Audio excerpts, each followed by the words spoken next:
such a beautiful morning, and it's peaceful. The kids are still asleep. Oh my God, the kids are still sleeping. So it's almost 8 o'clock here, and the kids are still sleeping, and just the coolness of the air. And I was like, I'm gonna come out back and drink my coffee, and just continue talking to God. That's something. Because we get so caught up in thinking of we get so caught up in the big stuff, and so I begin to just think and praise God for the small things. Because just to be able to hear the birds, that's enough. Just to be able to open your eyes, that's enough. Some people can't even open their eyes. Just to be able to move your hands, God, I just thank you.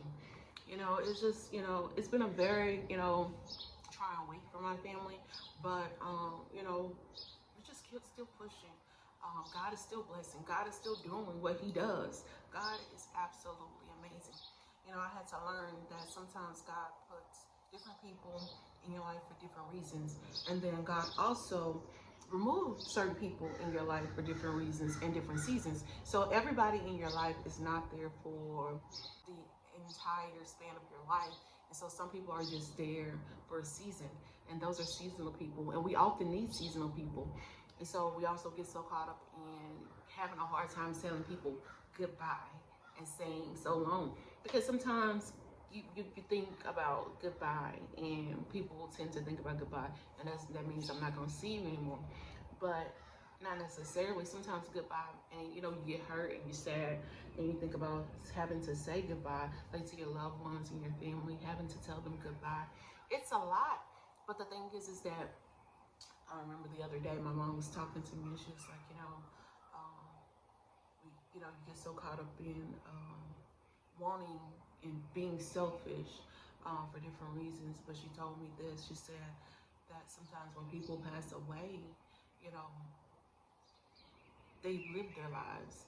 And not only that, God timing is his timing. It's not always our timing. And so you have to think of, I remember her saying, you have to think about it this way. When somebody passes away, you have to think about it like this. They're not in pain anymore. They're not suffering. And that's my hard part, is letting go and saying goodbye. So I was thinking about that this morning. I was walking and talking and praying and talking to God. I'm like, how do I say goodbye? What does goodbye look like? How do I say goodbye? How do I say goodbye to somebody that has been in my life my entire life? How do you say goodbye? Goodbye is so hard. And so, I'm just like, okay, God, how do I deal with this? And so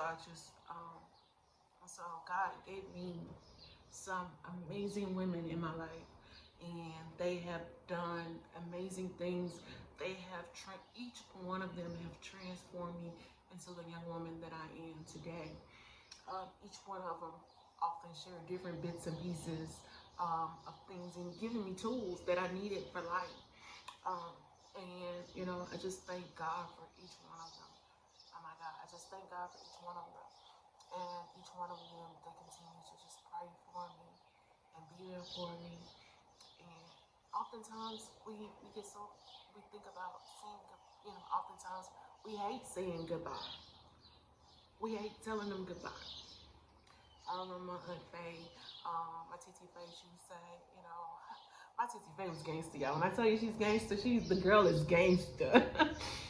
But when I tell you, you got this. We all got a family member that's, they gonna go to war. You don't need nobody. They don't need nobody. I had two, my Uncle Mac and my TT Faye, both of them. You ain't gotta tell them but once something wrong, once, and they gonna take care of it. But those two people, they gave me different tools that I needed to be able to handle certain things in my life. And then I had my Aunt Velma, who is absolutely the sweetest lady I've ever met in my whole entire life. And she's just being in her presence, just to hear her talk. And I call her and talk to her. She'll call me and she'll say, "Hey, Kiloila." I'm like, "Hey, Titi Velma." And she's like, "What you doing?" I'm like, "Nothing." And I remember going through my divorce. Oh my God, years ago, going through my divorce. And it was super hard, you guys. Anytime you separate, it's hard. But anyway, and I remember her saying something to me, and it has stuck with me for the rest of my life. She's absolutely amazing. she just, something about her that always gave me a sense of peace. And then there's my Auntie Diane. Like, she's very outspoken. She's very classy. She's always fixed up. She's always nice. And I always looked up to her. I was like, okay. She's like, you know, she always made sure I had what I needed. She always helped with the things I needed. She always made sure we had food and clothes and stuff like that for school. And she, you know, she was always there at our games, and she, you know, and she helped me with different things, sports activities. She taught me things. She used to do my hair for a long time. She permed my hair for a long time. And just when she would do our hair, Portia would scream and cry every time she got a hair wash. Lord help me, Christ Jesus. So my sister is like, it's like my aunt, after she get done with my hair, she'll do Portia's my sister hair. And my sister she'll get her in the, get ready to wash her hair. And like, soon as the water hit her, it's like, she was like, my aunt would be like, what's wrong with you? And Portia was acting like she was about to drown in the sink. But, you know, it has been so amazing to be able to, oh, somebody's up. Good morning, Miss Olivia. You want to say good morning? Good morning. And so, it just has been a blessing. Can I have some morning sugar? Hug. Hug a mama. Can I have a kiss? Here's your sugar. And so it's just, you know, just having them in my life has been absolutely amazing. And then there's Leslie. You know, she has taught me so many things. She taught me how to speak. She taught me how to walk. You know, taught me the things that I should do. You know, she was like my best friend in the whole wide world. And you know, she would always make sure that I had what I needed along with her and my Auntie Diane. Like, when I tell you, they always made sure the girl was straight. They always made sure the girl was straight. And oh my God, I can't seem to thank them enough. Like, you know, just them being there, listening to me when I needed to talk to them, saying, hey girl, you were wrong when I was wrong, and then cheered me on when I needed them the most. And so, God, you know, he really, really did his thing when he gave me these women, you know. And my mom, like, it's something about her strength, you know, that reminds me, you can do absolutely anything. And, you know, and so we often think about, you know, moving away to a place where you don't have a car and people that you know. And my mom did that. And she, you know, and she did it so that we could have a better life, and so we can experience more and just be in a better situation. When I tell you she did that, and it really did transform our lives, and it gave us really good experiences. And you know, I've experienced some other, you know, it gave us some really good life experiences that we could use, and tools that we can use today. And then my grandmother, oh my goodness, my grandmother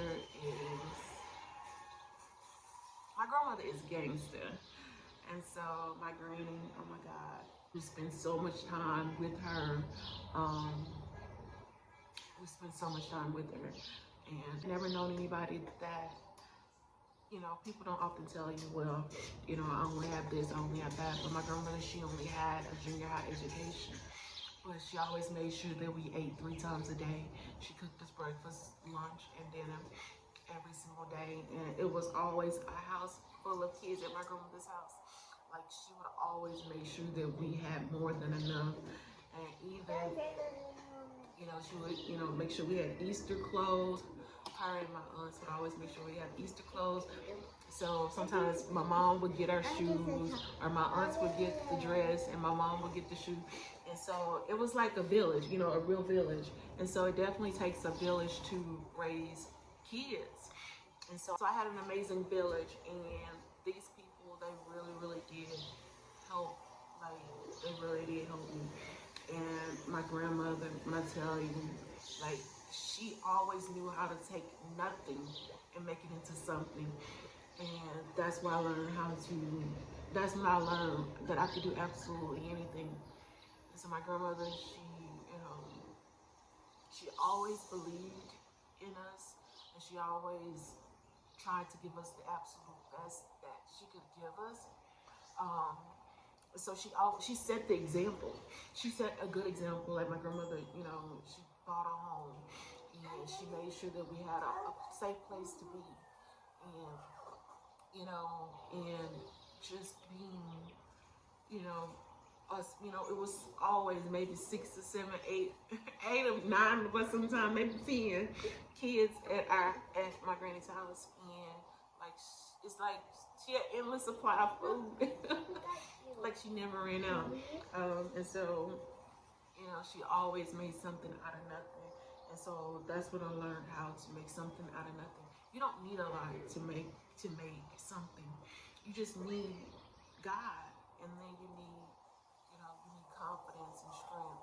And my grandmother, she had all of that. Like my grandmother, but my grandmother, like she taught us so much. Like for Christmas, she would always get us Christmas gifts, no matter how many of us. Like she'll put in like cracker box. We'll have like toys in cracker boxes. We open it up. I'm like, Granny gave us crackers? No, open up the box. So it's a toy in the box, and oh my God, so the cute toy. She bought us a swing set. So she, you know, she didn't have a lot, but she always made it enough for us. She always made it, she just always had enough. And when I tell you, like, anytime I needed help with anything, she'd always be there. When I had games to get sick at school, I would go to, I was going to school maybe, when I was in high school, so I was going to school maybe 20 minutes away from my grandmother's house. And baby, my grandmother didn't have any air in her car, her little car. And so she would get in her car, crank it up, and she'll drive on down there to get us. And so she get there, and she's like, "You ready to go?" I'm like, "Yes, ma'am." And she take us home. That's just the thing to keep the glass. And so she would drive on there, get us, get in the car, get our backpack on, buckle up, and we'll drive on back. And when I tell you, like, my grandmother, like, it's nothing that she wouldn't do for us. She always made sure we were straight. You know, that village is very important. They did their thing. So that, you know, they did an absolutely amazing job. Like, man. And so now I'm getting older, and I'm like, I'm struggling with goodbye.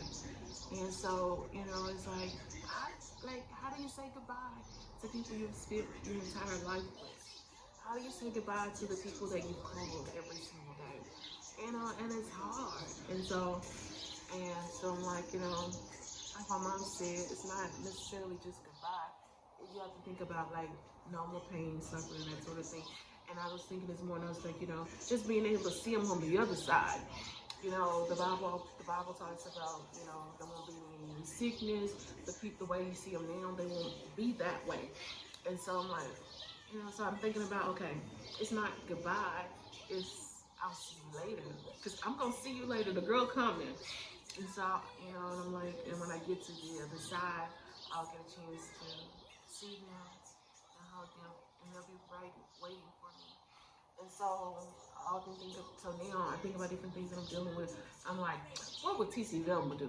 What would Auntie Diane do? What would Leslie do? What would TT Faye do? No, TT Faye would do that. No, I don't need to do that. I showed her Mr. Girl. Because I was like, call the girl, and she was like, what at? But, you know, God blessed me with an amazing village. And when I tell you, God is absolutely amazing. And, you know, he gave me an opportunity